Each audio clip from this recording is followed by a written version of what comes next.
Hello, this is Rick Jordan with Great Bible Teachers. In this time of pandemic, we are not able to meet physically with our class members. We can't go to each other's homes or meet in the classroom setting. We can't go to a coffee shop and meet together. So what can we do? Well, in this great age of technology, one of the wonderful things is that we can do a conference call, and one of the good platforms for that is Zoom, ZOOM.us. I've been using Zoom for the last several weeks with my class, and so I wanted to give you some hints that might help you if you're just getting started with using Zoom as well. So I'm going to give you 5 hints. The first hint has to do with Zoom itself and the couple of programs that they have. They have multiple programs that you can choose from. The first one is free, and I like that price. Free is great. The disadvantage of free is that you get 40 minutes.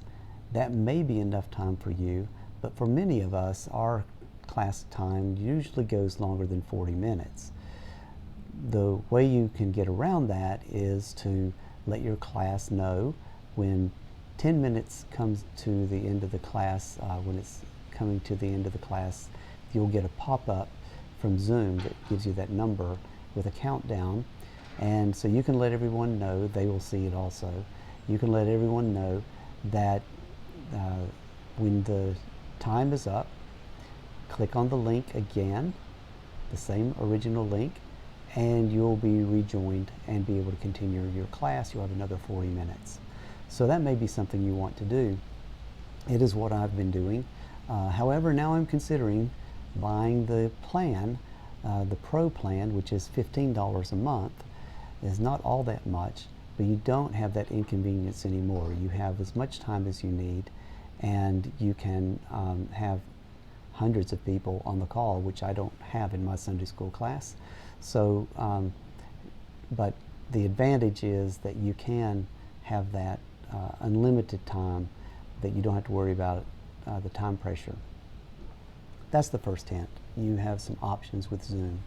The second hint is that there are setting options with Zoom. And so here are some settings that I choose to use. One has to do with who is allowed to enter the call before I am there. And so I don't open that up. I have it that the host is the person who starts the call. Again, part of that is because when the call starts, you've got 40 minutes. But then also, I can know who is wanting to enter the call. And I'll get to that in the settings hint. But that's important also to know who is coming in. Another option that I like to do is to mute everyone upon entrance. So when they come in, they cannot be heard. You might be in the middle of a prayer, or someone might be telling a prayer request that is very challenging to listen to and to hear, and you want to be compassionate and empathetic, and then someone just enters with a dog barking or bird chirping or something that is distracting. So I have it where everyone is muted upon entrance. They can easily unmute themselves, and generally speaking, they keep themselves muted as well when they are not talking, to keep distractions to a minimum. Likewise, when people enter, I have the setting that they are not seen when they come on yet.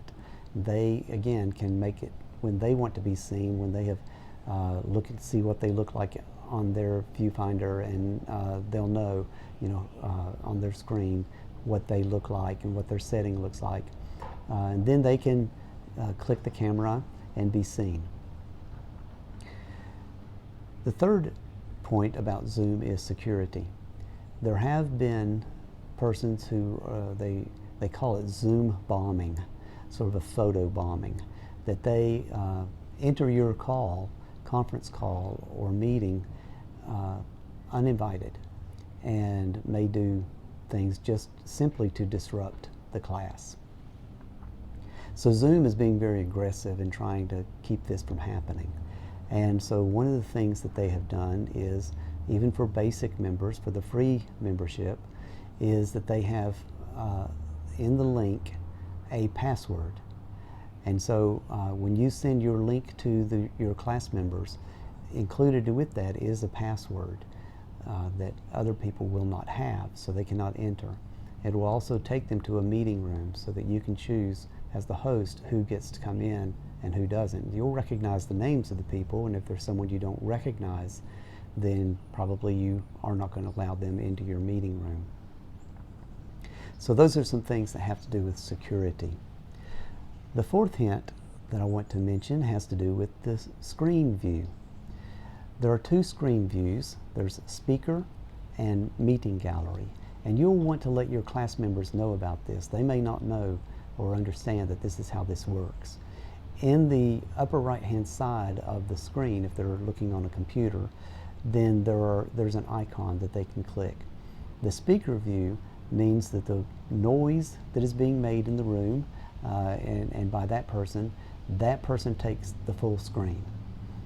The gallery view means that everyone who is on the call is in the screen, and so you'll have rows of people. I like that view, the gallery view. I call it the Brady Bunch view. Everyone can see everyone, and if there is a distracting noise that's going on because they happen to be unmuted, then at least their screen doesn't take up the whole screen now.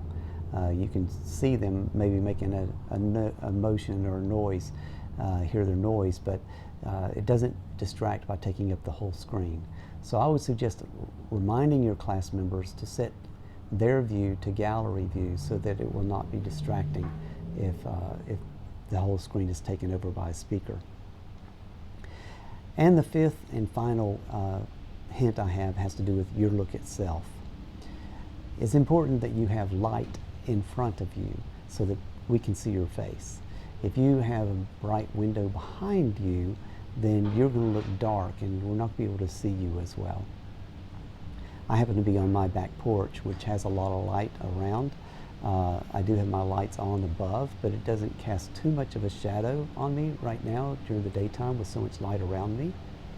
So you don't want to have too much light above or just on one side of you so that there are all these shadows. If you happen to be in a room setting that has unequal light in it, you might want to spring for a little ring light. This is one I've just gotten, and it has a little button on the back to click, and it gives me 3 different settings of light.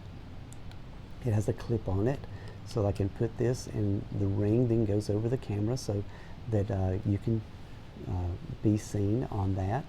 And it gives you a little more extra light, and it's got a little rechargeable battery in it, so it has a little cable with it that you can use. I got mine, on Amazon. I'll put a link down below. But $20, it wasn't all that much, and there are rings of different sizes. You can spend a lot of money on rings if you want to, but that seemed like not too much to me.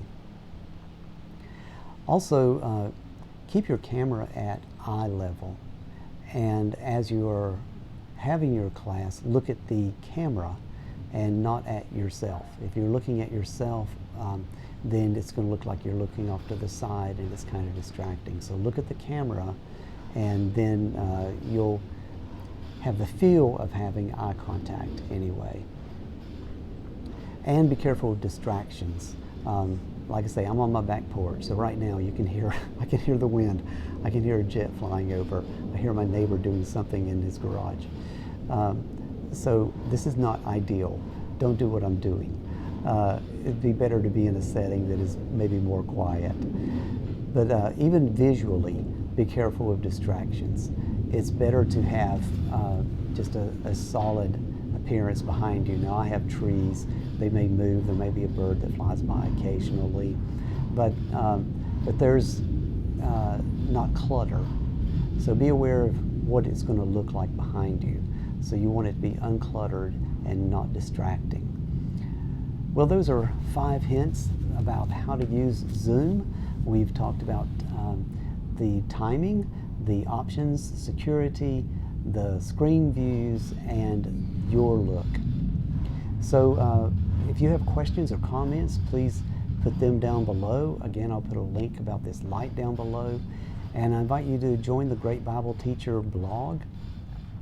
The emails will go out every week to remind you of the blog. Every Tuesday morning they'll be going out. And so there will be blogs that relate to teaching. And part of those will have to do with using the technology that we have now available to us, like Zoom.